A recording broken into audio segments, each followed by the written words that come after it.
आपको लगता है कि आपका भाग्य साथ नहीं दे रहा है, आपके दिन खराब चल रहे हैं, आप दुखी हैं, परेशान हैं, तो ये प्रसंग जरूर सुनिए और वो लोग भी सुने जो सुखी हैं, खुश हैं, स्वस्थ हैं।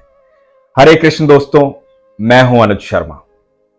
एक बार एक बालक था, उसके पिता अगरबत्ती बनाते थे, मंदिर के बाहर बैठते थे, अगरबत्तियां बेचते थे। उसके पिता उसे जल्दी ही छोड़ करके बैकुंठवास चले गए। बच्चा अकेला रह गया। बच्चे को ढोलकी बजानी आती थी, क्योंकि मंदिर के बाहर बचपन से बैठा था, पढ़ा लिखा था नहीं, तो मंदिर में ढोलकी बजाने लगा। वहां कीर्तन होता था, उसमें ढोलकी बजाता था। सब लोग वाह वाह करते थे, बहुत अच्छी ढोलकी बजाता था, बड़े मन से भगवान का नाम लेता था, कीर्तन भी करता था। उस मंदिर का जो संचालक था, उस सेठ का एक दिन निधन हो गया, बैकुंठवास चले गए। तो मंदिर का संचालन उस सेठ के बेटे के हाथों में आया। बेटे ने आके एक नियम बना दिया। नियम ये कि मंदिर में जितने भी लोग काम करते हैं वो सब पढ़े लिखे होने चाहिए, कोई भी अंगूठा छाप नहीं होना चाहिए, कोई भी ऐसा व्यक्ति नहीं होना चाहिए जो पढ़ा लिखा नहीं है। ये बच्चा पढ़ा लिखा नहीं था, क्योंकि पढ़ने लिखने की उम्र में तो ये काम करने लगा था, और ऊपर से इसके पिता भी चले गए थे, तो इसको वहां से निकाल दिया गया। जब इसको वहां से निकाला तो इसने भगवान से बहुत शिकायत की। इसने भगवान से कहा कि प्रभु, इतने दिल से कीर्तन करता हूं, सब वाह वाह करते हैं, ढोलकी बजाता हूं, मेरे हाथ दुखने लग जाते हैं, पर मैं बीच में रुकता नहीं, क्योंकि मैं दिल से बजाता हूं। और आपने ये क्या किया? यदि मैं पढ़ा लिखा नहीं हूं तो इसमें मेरा कसूर क्या है? जैसा जीवन आपने दिया मैंने वैसा जीवन जिया। मेरे भाग्य में क्यों नहीं लिखा था पढ़ाई लिखाई? मेरे भाग्य में क्यों नहीं था इतना पैसा कि मैं भी और बच्चों की तरह स्कूल जाता? उसके पिता भी चले गए थे, दुखी था, परेशान था, भगवान से बहुत सारी शिकायत की, रो रहा था। तो कुछ लोगों ने आके समझाया कि तू चिंता मत कर, कुछ ना कुछ काम हो जाएगा। तो लोगों ने मिलकर के उसकी छोटी सी अगरबत्ती की वहां ठेली लगवा दी। उसे अगरबत्ती बनानी आती थी, उसने पिता से सीखा था। अपनी अगरबत्ती भी बनाने लगा और अगरबत्तियां बेचने लगा। धीरे धीरे उसकी बनाई हुई अगरबत्तियां बहुत मशहूर हो गई, उसका व्यापार बढ़ने लगा। छोटे ठेले से बड़ी दुकान हो गई, दुकान से और बड़ी दुकान हो गई, उस दुकान से बड़ी फैक्ट्री हो गई। समय बीतने लगा और इस बच्चे के पास बहुत पैसा आया। ये बच्चा बड़ा व्यापारी बन गया, इसकी अगरबत्ती मशहूर हो गई, इसकी शादी हो गई। इधर मंदिर में संचालन किसी और के हाथों में आया। जिसके हाथों में संचालन आया उसने कहा कि मंदिर को और बड़ा बनाएंगे, और बड़ी जगह लेंगे, सुंदर बनाएंगे, उसके लिए चंदा इकट्ठा करते हैं। और चंदा लेने के लिए पहुंचे इस अगरबत्ती विक्रेता के पास, इस व्यापारी के पास, जिसका नाम बहुत बड़ा हो चुका था। जब इसके पास पहुंचे तो इसने 5 लाख का चेक बनाया और उस चेक पर अपने अंगूठे की छाप दी।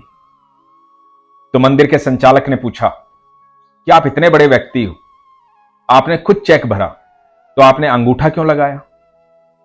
यह व्यक्ति मुस्कुराया।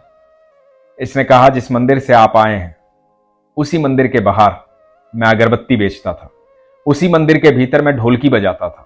मुझे वहां से निकाल दिया गया था इसलिए क्योंकि मैं अंगूठा छाप था। उस दिन मुझे बहुत गुस्सा आया था, मैंने भगवान से बहुत शिकायत की थी। मैंने भगवान से कहा था, मेरी क्या गलती है कि मैं अनपढ़ हूं, मैं पढ़ा लिखा नहीं हूं, मैं अंगूठा छाप हूं। मैंने भगवान से बात करनी बंद कर दी थी। लोगों ने मेरी मदद की, मेरी अगरबत्ती की दुकान खुलवाई, मैं अगरबत्ती बनाने लगा। उसके बाद धीरे धीरे मेरा व्यापार बढ़ने लगा, मेरी शादी हुई। मेरी पत्नी को मैंने सारी बात बताई, तो उसने कहा कि एक पढ़ाई लिखाई की कमजोरी की वजह से आपको वहां से निकाल दिया गया था।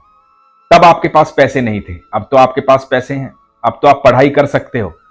तो मैंने पढ़ाई शुरू की और अपनी पढ़ाई पूरी की। मैं आज भी पढ़ाई कर रहा हूं।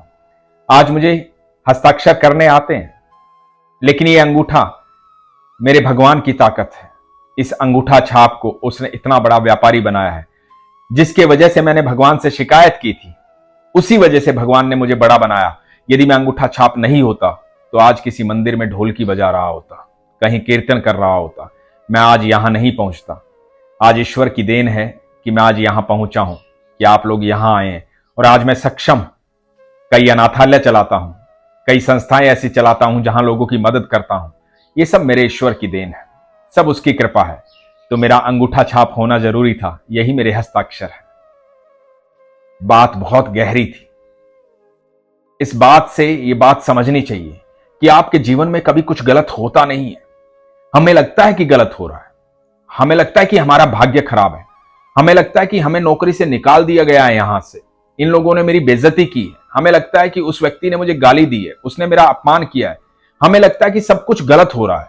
लेकिन यकीन मानना, जीवन में जो कुछ भी हो रहा है वो आपके अच्छे के लिए हो रहा है, आपकी बेहतरी के लिए हो रहा है।